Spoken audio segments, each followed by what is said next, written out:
The person of tomorrow. The interest shown by Rogers in the psychologically healthy individual is rivaled only by that of Maslow.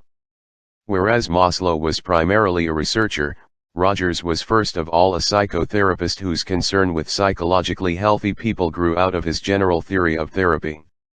In 1951, Rogers first briefly put forward his characteristics of the altered personality, then he enlarged on the concept of the fully functioning person in an unpublished paper. In 1959, his theory of the healthy personality was expounded in the Cook series, and he returned to this topic frequently during the early 1960s. Somewhat later, he described both the world of tomorrow and the person of tomorrow. If the three necessary and sufficient therapeutic conditions of congruence, unconditional positive regard and empathy are optimal, then what kind of person would emerge? Rogers listed several possible characteristics. First, psychologically healthy people would be more adaptable.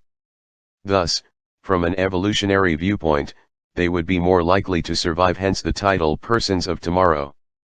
They would not merely adjust to a static environment but would realize that conformity and adjustment to a fixed condition have little long-term survival value. Second, persons of tomorrow would be open to their experiences, accurately symbolizing them in awareness rather than denying or distorting them. This simple statement is pregnant with meaning. For people who are open to experience, all stimuli, whether stemming from within the organism or from the external environment, are freely received by the self. Persons of tomorrow would listen to themselves and hear their joy, anger, discouragement, fear, and tenderness. A related characteristic of persons of tomorrow would be a trust in their organismic selves. These fully functioning people would not depend on others for guidance because they would realize that their own experiences are the best criteria for making choices. They would do what feels right for them because they would trust their own inner feelings more than the pontifications of parents or the rigid rules of society. However, they would also perceive clearly the rights and feelings of other people, which they would take into consideration when making decisions. A third characteristic of persons of tomorrow would be a tendency to live fully in the moment. Because these people would be open to their experiences, they would experience a constant state of fluidity and change. What they experience in each moment would be new and unique, something never before experienced by their evolving self. They would see each experience with a new freshness and appreciate it fully in the present moment.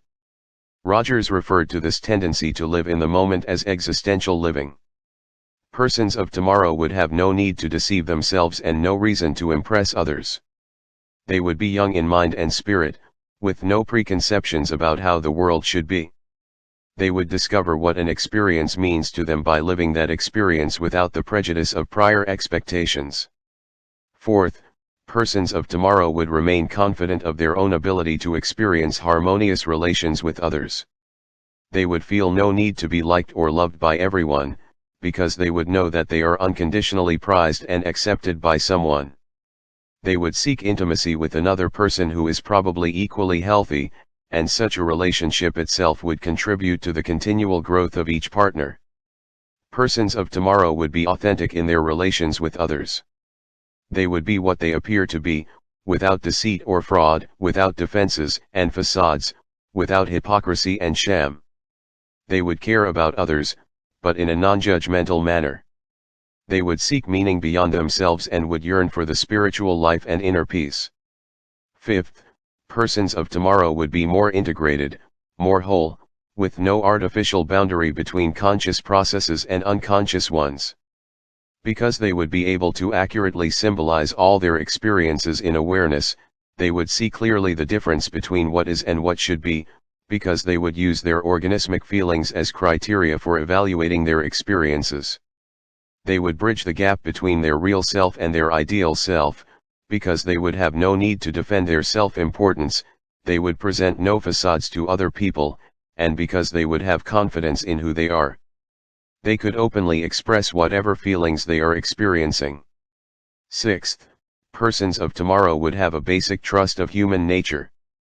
They would not harm others merely for personal gain, they would care about others and be ready to help when needed. They would experience anger but could be trusted not to strike out unreasonably against others. They would feel aggression but would channel it in appropriate directions. Finally, because persons of tomorrow are open to all their experiences, they would enjoy a greater richness in life than do other people.